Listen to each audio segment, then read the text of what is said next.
Hello everybody and welcome to the channel Phantom Era, where we talk about everything from the weird and wacky to the educational and downright preposterous. Today we are going to be continuing our Greed, Crime, and the NFL Iceberg. Today we're going to be starting off with Tier 4, titled Miscellaneous, for crimes such as things like tax evasion, evidence tampering, drug trafficking, that sort of stuff. Plaxico has a very impressive career, playing 12 years in the NFL as a wide receiver. He even caught the winning touchdown pass over the Giants for the New York Jets in Super Bowl 42. However, Burress was given 2 temporary restraining orders that were later dismissed in court. He also accidentally shot himself in the leg at a nightclub and turned himself in, where he faced charges for the attempted criminal possession of a weapon. This landed Burress a 2-year prison sentence. Joe Prokop played 7 seasons in the NFL as a punter, starting with the Green Bay Packers and ending with the New York Giants. While that sounds impressive, Prokop was exclusively an off-season or practice squad member. Prokop would go on to be charged with tax evasion and fraud, leading to a 1.5-year prison sentence and 2.5-year home confinement sentence. Daryl Henley played as cornerback for the Rams, playing in a total of 76 games and starting in 54 of those. Not much is listed on his career, other than the fact that he made 12 interceptions and 247 tackles. Henley is currently serving a 41-year prison sentence for conspiracy to commit murder and drug trafficking. Some of you may be wondering why I have included drug trafficking in miscellaneous instead of substance abuse, and that is because in these instances, the arrested individual was not charged with abusing the substance or using the substance or being under its influence. Instead, it was the intent to distribute. Travis Henry was drafted 58th overall in the 2001 draft, where he played as running back for the Buffalo Bills. In his first season, he became the 4th leading rusher in franchise history with 3,849 yards and 27 touchdowns with a 4-yard per carry average. Moving from the Bills to the Titans and later the Broncos, Henry was ultimately arrested on drug trafficking charges. Henry was arrested after being involved in a multi-kilo drug transaction in Colorado. Reports indicate that Henry was the tough and ruthless money guy in the drug industry. His crimes have landed him a 42-year prison sentence. Terry Tank Johnson played in the NFL for the Chicago Bears after being drafted in the 2nd round of the 2004 NFL Draft, playing a total of 91 games with 135 tackles and 14 sacks. While passing through a few other franchises during his career before being arrested in the Excalibur nightclub for possession of a handgun within a sports utility vehicle. While still on probation for the previous incident, Johnson was charged with assault after verbally attacking a police officer. However, these charges were eventually dropped. Despite this, Johnson went on to violate his probation, earning him a 120-day prison sentence, though he only served 60 days in jail. Johnny Jolly was the 183rd pick overall of the 2008 NFL Draft as a defensive tackle.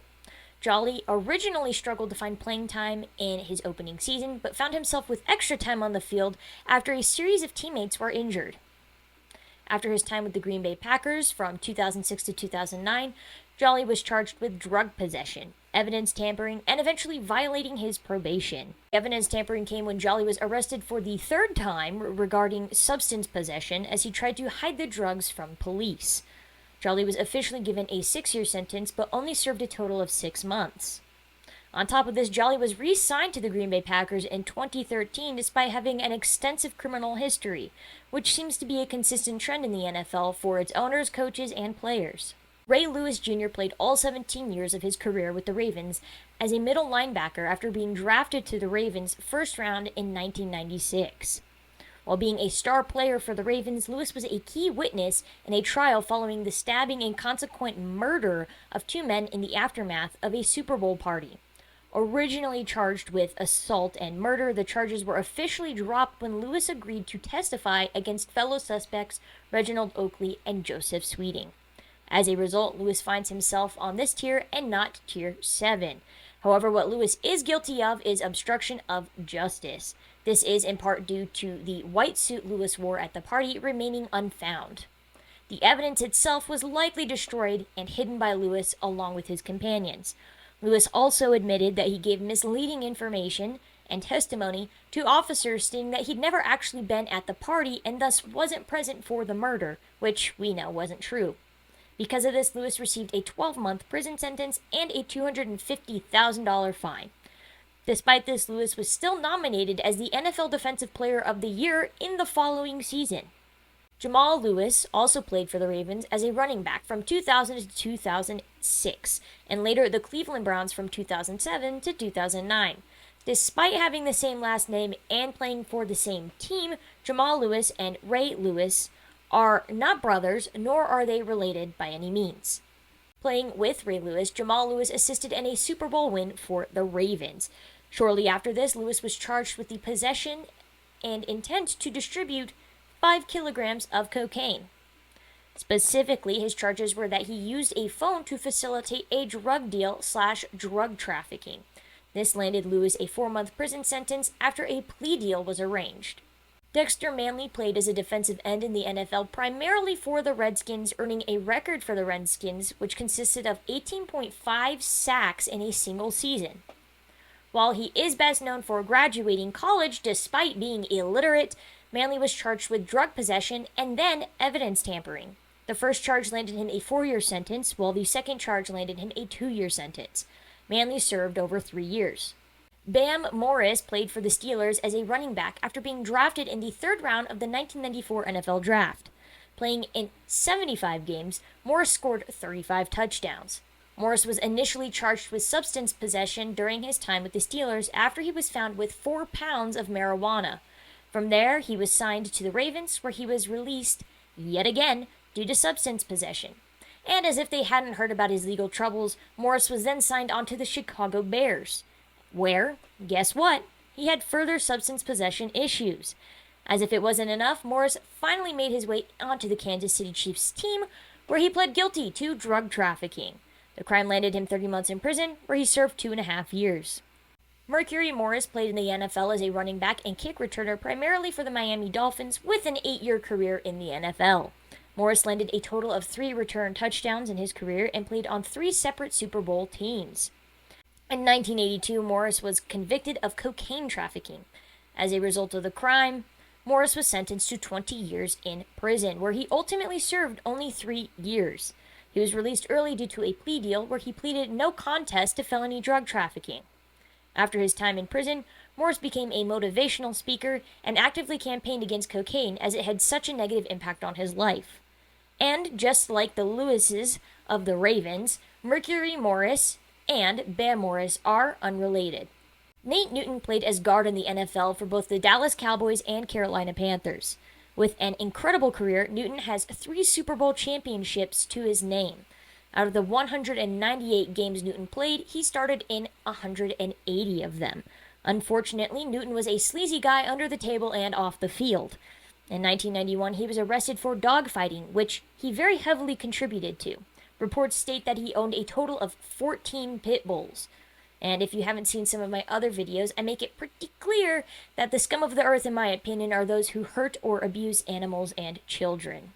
So, the fact that he even participated in dogfighting makes my blood boil, especially because pit bulls already get a bad rap and have such a negative stigma around them. And as if dogfighting wasn't enough, Newton was stopped with 213 pounds of marijuana in his car.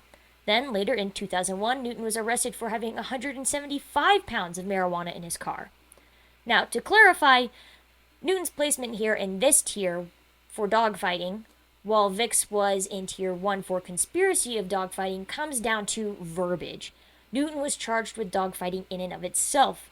Vic was charged with conspiracy to dogfight. Additionally, Newton fits into this tier because of his drug trafficking, which landed him a total of 7.5 years in prison, but he only served 2.5 of that sentence. That is tier 4. We're going to move on to tier 5, which consists of theft, burglary, and robbery. Michael Bennett was drafted to the Minnesota Vikings in 2001 as the 27th overall pick, where he would play as running back. Somewhat successful in his position, Michael was traded after suffering injuries on the Minnesota Vikings, where he would then hop from team to team seemingly unwanted. While the NFL didn't know what to do with him, Michael set out for a career of crime. Michael is actually double dipping when it comes to this iceberg, so I'm going to place him in this tier due to his more severe crimes. His first charge is that of wire fraud, where he served 15 months. His second charge is that of burglary, identity theft, and attempted theft. In fact, Michael was arrested for these charges while still on probation for his previous charges.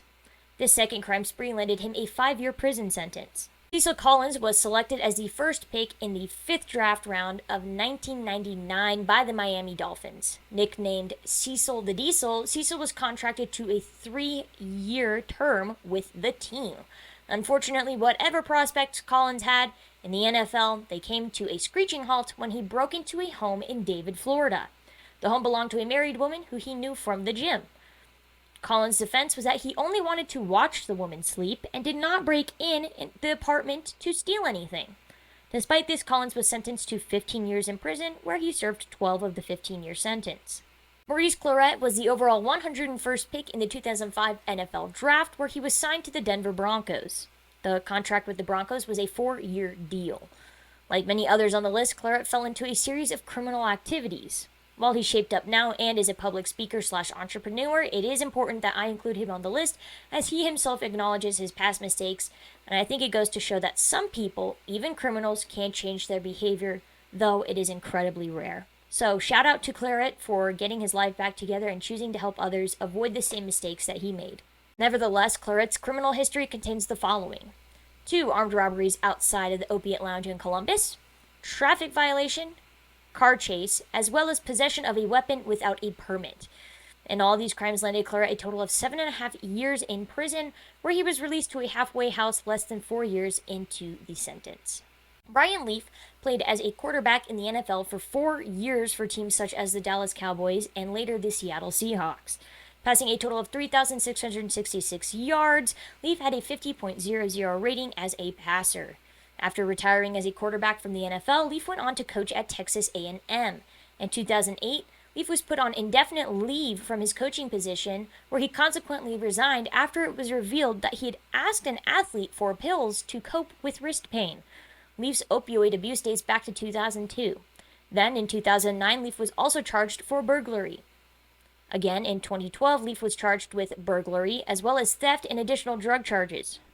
As if burglary wasn't enough, Leaf went on to be convicted of and plead guilty to misdemeanor domestic battery in 2020. This could place Leaf in the next tier, which would be tier 6, but due to it being classified as battery and a misdemeanor, he will remain here in tier 5 instead. For those that don't know, tier 6 handles assault. And since this was classified as battery, arguably it is a very different charge. But don't worry, guys, because despite all of these wonderful crimes that he committed, Leaf was rehired. As is common for the NFL and apparently ESPN, your job is secure no matter what you do, because like I mentioned, Leaf was rehired, except this time he became an ESPN analyst for the 2019-2020 college season. And then in 2021, he has appeared multiple times as an analyst for Sky Sports in the UK. As for legal repercussions due to a bunch of plea deals, Leaf only had a 5-year prison sentence for his troubles and was actually released after 2.5 years. O.J. Simpson is a name plenty of people are familiar with. However, for those who don't know him before the infamous trial, O.J. played in the NFL for 11 seasons, primarily with the Buffalo Bills. His position was running back. In fact, he was so successful in his position that he is often considered one of the greatest running backs of all time. However, his limelight and admiration from the public would come to a screeching halt when he was charged for the murder of his former wife, Nicole Brown, and her boyfriend, Ron Goldman. OJ is placed here in tier 5 instead of tier 7 because he was successfully acquitted of the murders. However, many believe that OJ is responsible for the murders. Others believe that his son might have been responsible instead, and that OJ actually took the fall for his son. Regardless, America's beloved running back was officially guilty of robbery and kidnapping. These were due in part to the murders, as well as separate instances. In truth, the case is quite extensive and could garner an entire episode on its own. If that's something you would like, please give this video some love and let me know down in the comments if it's something that you would want to see. As a result of the crimes, OJ was given a 9 to 33-year prison sentence where he ultimately served 9 years. Stanley Wilson Sr. was picked up by the Cincinnati Bengals in the 9th round of the draft to play as a running back. Instead of being used as a running back, Wilson was used most often as a fullback. Unfortunately for Wilson, his career was drastically altered due to a cocaine addiction. The most notorious incident that occurred regarding his drug usage was when Wilson's position coach Jim Anderson found him in the middle of a cocaine high the evening before their Super Bowl game with the 49ers. Due to a third strike policy of drug abuse within the league, Wilson was removed from the roster and permanently banned. Former coach for the Bengals Sam White argued that one of the biggest reasons they lost to the 49ers in the Super Bowl was due to Wilson's absence. Still in the throes of drug addiction and substance abuse, Wilson went on to steal $130,000 worth of property from a Beverly Hills, California home in order to support his drug addiction. Because of his burglary charge, Wilson was sentenced to 22 years in prison, in part due to the amount of stolen property and the financial loss to the homeowner. This burglary is what puts him in Tier 5 over Tier 2, which I believe was substance abuse. That's going to be it for this video, guys. Thank you so much for watching. If you haven't watched the first part of this series, I suggest going to do that. That covers Tiers 1, 2, and 3. This obviously covered Tiers 4 and 5, and next week's video is going to cover Tiers 6 and 7. Tier 6 is going to cover assault charges and sex crimes, including sexual assault, and Tier 7 is going to cover crimes such as manslaughter and murder. If that is something that you want to hear about or watch about, please hit subscribe somewhere on the screen, click the bell icon, and you will get notified when that video drops. Thank you so much for watching. I really do appreciate it. Stay safe out there, take care of each other, look out for people, and I will see all of you guys in the next video.